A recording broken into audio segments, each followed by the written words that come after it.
Welcome back. Good morning, everyone. And hello, cloud lovers. Are you tired of juggling to manage the password, database keys, tokens, and API keys in your code base? Well, today we are diving deep into AWS Secret Manager, your go-to service for secret storage management and retrieval.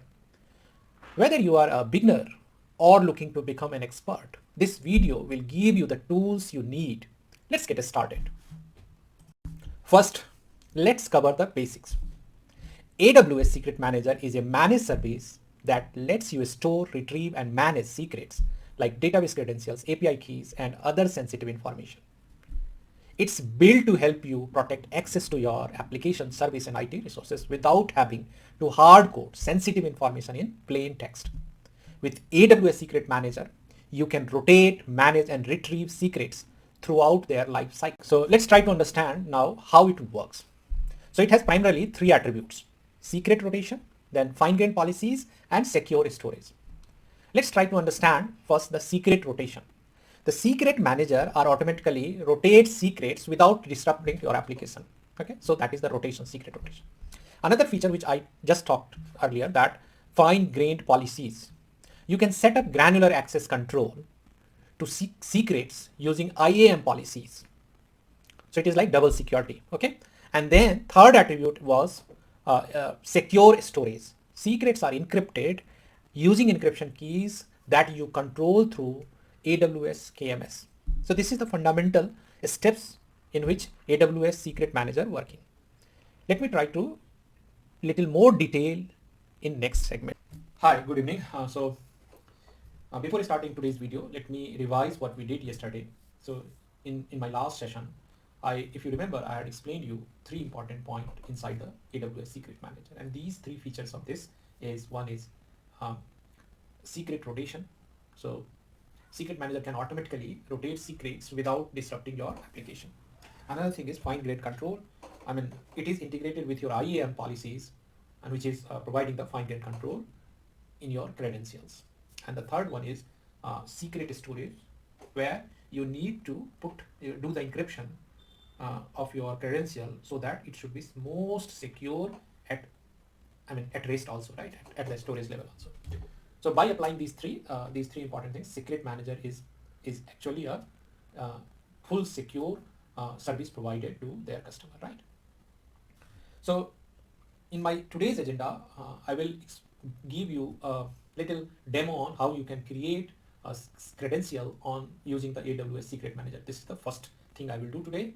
Then I will also create a sample project in C# where I can use AWS SDK Secret Manager packages, and many other also, like one is like JSON parsing also, that library.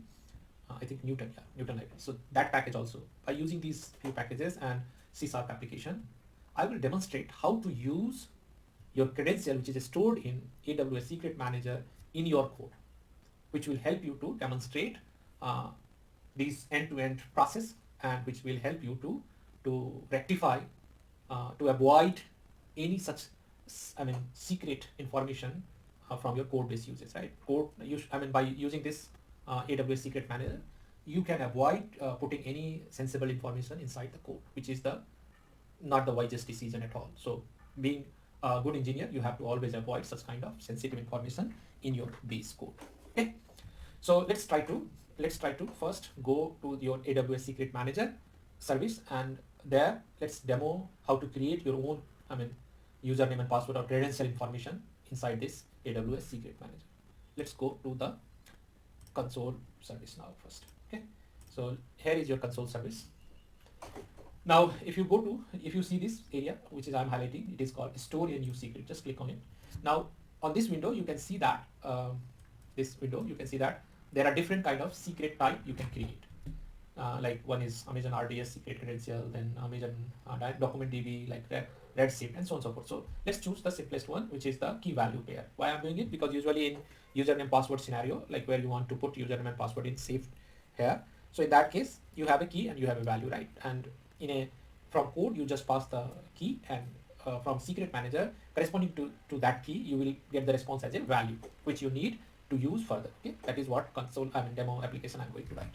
So I'm creating this. My user name is key, and just for simplicity purpose only, my user password. Okay, my username and my user, I would say user value. Okay, and then I would say here, if you remember, you have option to choose the encryption key also. By default, AWS Secret Manager is providing some encryption key, default encryption key. If you want to choose your own, you can create, but I'm going with the default one. Next.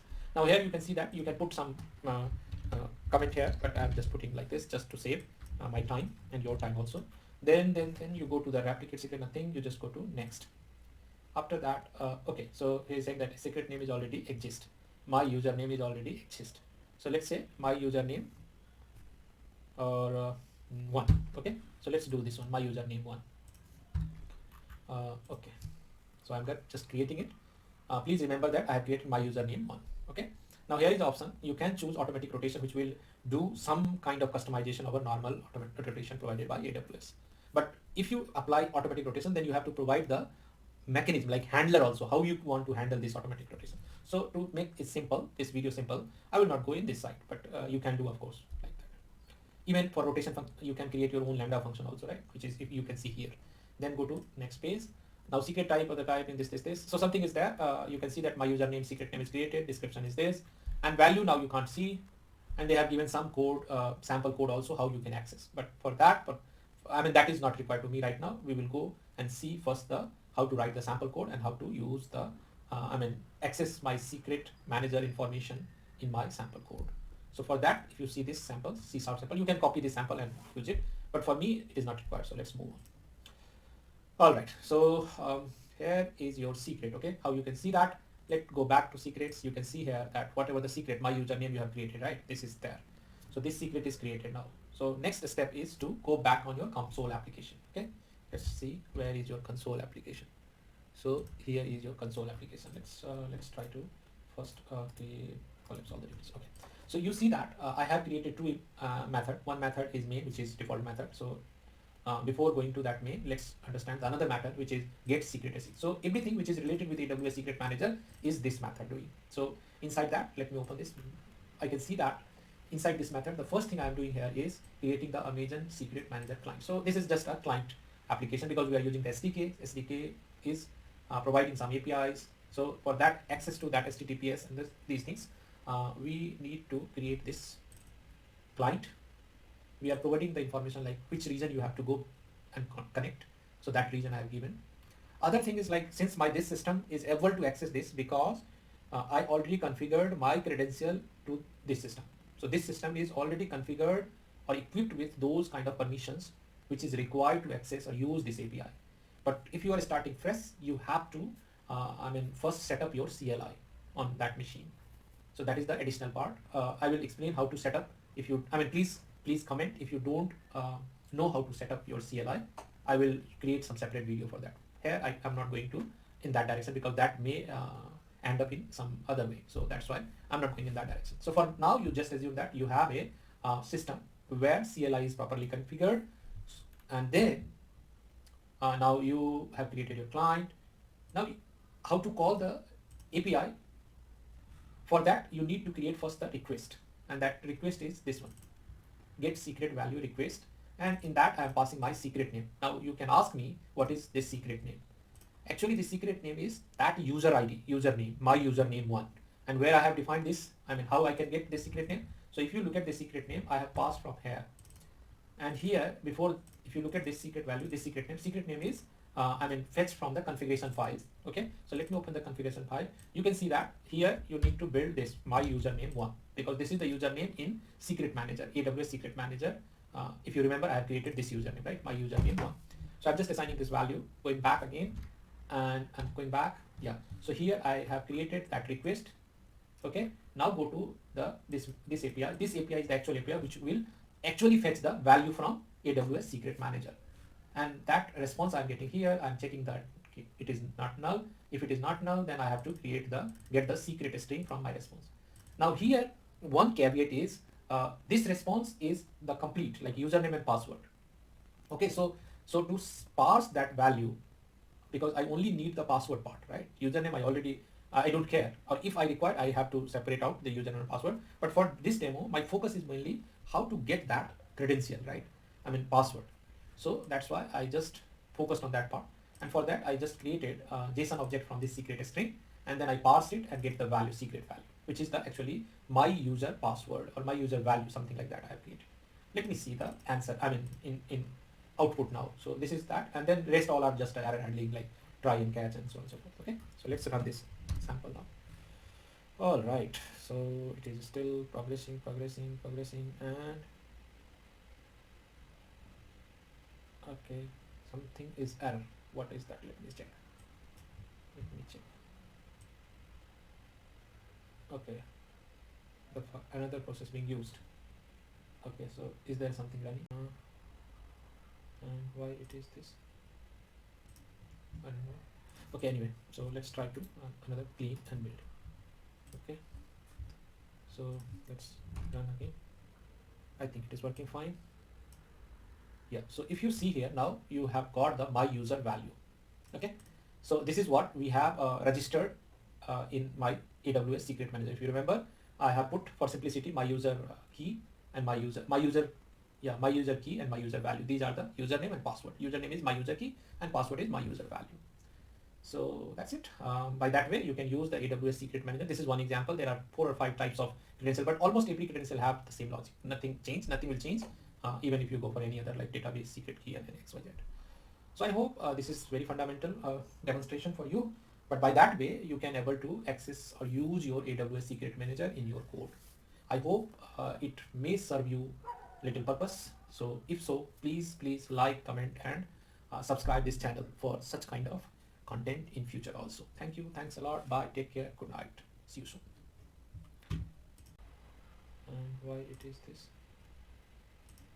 I don't know. Okay, anyway, so let's try to another clean and build. Okay, so let's run again. I think it is working fine. Yeah, so if you see here now, you have got the my user value. Okay, so this is what we have registered in my AWS Secret Manager. If you remember, I have put for simplicity my user key and my user key and my user value. These are the username and password. Username is my user key and password is my user value. So that's it. By that way, you can use the AWS Secret Manager. This is one example. There are 4 or 5 types of credential, but almost every credential have the same logic. Nothing will change, even if you go for any other like database secret key and XYZ.